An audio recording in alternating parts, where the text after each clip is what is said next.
Армысыздар, Өркемедиа арнасында жаңалықтар топтамасы. Студияда мен Гүлім Аятай. Бүгінгі күннің басты жаңалықтары аңдатпады. Үміт үзілмейді. Техснап кентінде жоғалған 2 жастағы баланы іздестіру жұмыстары қайта жанданды. Біз іздеу жұмыстарын 3 күн бойы жүргіземіз. Қансорғыштар оянды. Балқашта 24 жастағы жігітті кене шағып ауруханаға түсті. Кене табылған жағдайда хирургияның қабылдау бөліміне бару керек. Жасыл желектің қамы. Биыл Балқашта 3 километрден астам суару жүйесі жаңартылады. Бұл жобаның сметалық құны 80 миллион теңге.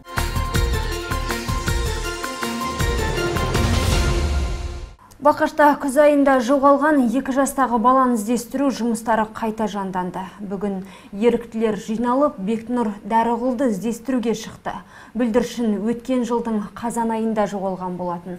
Оны табу мақсатымен құтқарушылар, полицейлер және еріктілер жалпы 30 адам бүгін таңнан бастап іздеу жұмысын жүргізді. Мамандар катермен Таранғалыққа дейінгі аралықты қарап, көл жағалауында шолып шықты. Алайда әзірге нәтиже болмай отыр. Іздеу әлі 3 күнге жалғасады. 3 дня поиски будут проходить. Біз іздеу жұмыстарын 3 күн бойы жүргіземіз. Әрі қарай ақпарат жинау, іздеу бойынша жоспар құру секілді жұмыстар атқарамыз. Әрдайым полицейлермен және құтқарушылармен байланыстамыз.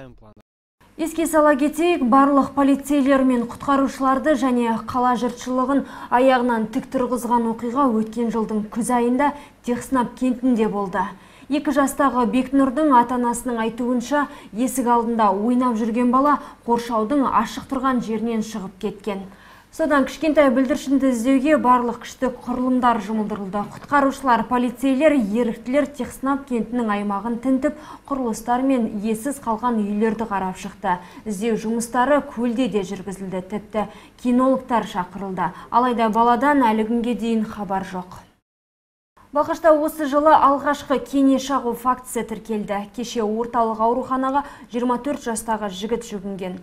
Ал мамандар болса күннің жылуына байланысты қансорғыш жәндіктердің ояна бастағанын ескертеді. Оқиға қала сыртындағы саяжайда болған. 24 жастағы жігіт үйге оралған соң желке тұсына жабысып тұрған кенені көреді. Содан бірден жедел жәрдем шақыртып орталық ауруханаға жеткен. Дәрігерлер жәндікті денеден алып шыққан орында залалсыздандырды.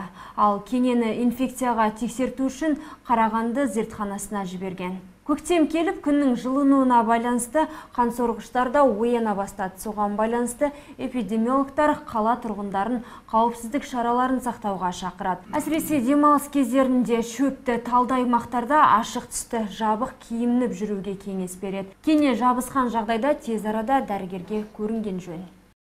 После возвращения с прогулки Табиғат аясындағы серуеннен кейін міндетті түрде барлық дене мүшесін тексеріп шыққан абзал. Әсіресе шаштардың арасын жіті қадағалау қажет. Егер кене табылған жағдайда хирургияның қабылдау бөліміне бару керек. Білікті мамандар кенені алып тастап, шаққан орынды залалсыздандырып береді. Балқашта өткен жылу маусымында ескірген құбырлар 40 рет жарылған. Коммуналшылар артта қалған 6 ай қысты қорытындылады. Әкімдікте жауапты мамандар депутаттар алдында есеп беріп, келесі маусымға дайындықты бастағандарын жеткізді. Ал биыл қанша километр жылу желісі ауыстырылады, оған қанша қаражат жұмсалмақ, ол жайында жиналысқа қатысып қайтқан тілшіміз тарқатып айтады. Текущий отопительный сезон был завершен в городе с 15 апреля. В период отопительного сезона коммунальные предприятия обеспечили работу в штатном режиме. Биыл жылу маусымы 12 қазаннан басталып 15 сәуірге дейін созылды. Осы 6 ай ішінде 40-тан аса апатты жағдай тіркелген. Ең көбі Қоңырат мөлтек ауданында. Горняцкая және Балқашская көшелерінде ескірген құбырлар 11 рет жарылып, коммуналшыларды әбігерге салған. Ал қала бойынша Қазбекова көшесінде жылу желісі 6 рет сыр беріпті. Десе де мамандар апаттың көзін дер кезінде жойып, жылу маусымын ойдағыдай өткізгендерін айтуда. В целом, самоуслугодатель Балқашской ТЭЦ и КГП «Самолтранс» температурный график в период прохождения отопительного сезона в Балқаш соблюдался.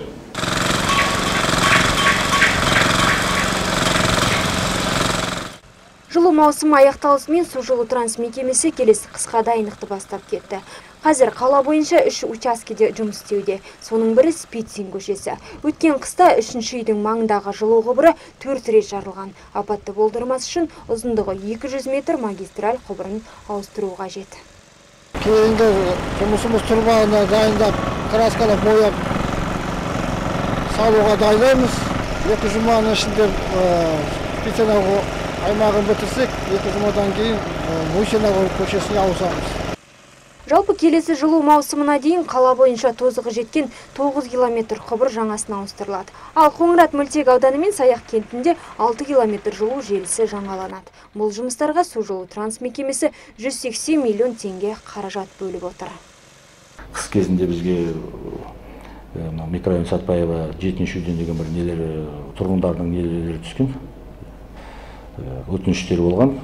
Сол бойынша сол жерлерді ауыстырдық, и Спицина 3-те бастадық, Ағыбай Батыр көшесінде 24-22 үйде, и микрорайон Сәбитованың 20-22-24 үйлер маңайындағы жұмыстар жасалатымыз.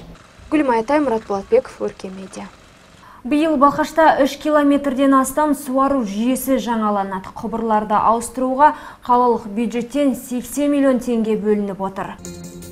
Жөндеу жұмыстары белгіленген 14 аймақта жүргізіледі. Ішіндегі ең ұзын аумақ Жезқазған көшесінен Сарыарқа көшесіне дейін. Бұл аралықта жасыл желекті суаруға арналған 740 метр құбыр жаңасына ауыстырылады. Тізімге Уәлиханов, Қарамендеби, Ағыбай Батыр секілді орталық көшелер және Сабитова мен Шашубай Мөлтек ауданы енген.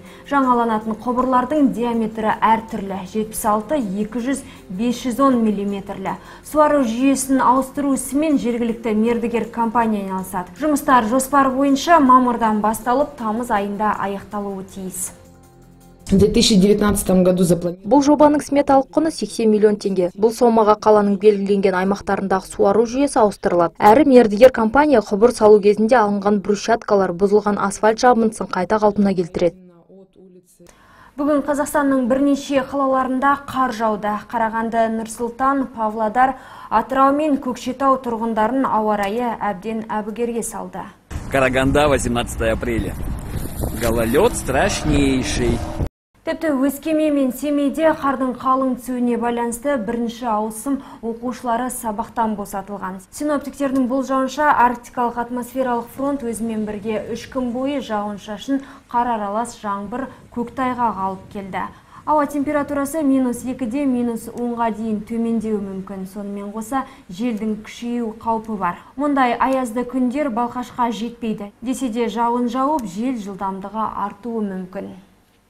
Порывы будут по Балқашу 15-20. Балқашта желдің ұйытқуы 15-20 метр секундқа дейін жетуі мүмкін. Ал ауа райы жылы болады. Күндіз +8-10 болса, кешке 3-5 градус жылылықты көрсетеді. Бүгін келіп түскен жаңалықтар легі осымен тамам. Егер бізбен бөлісер қызықты жаңалықтарыңыз болса, төменде көрсетілген нөмірлерге хабарласыңыздар. Ал біз сіздермен ертеңге дейін қоштасамыз. Амандықта жүздескенше.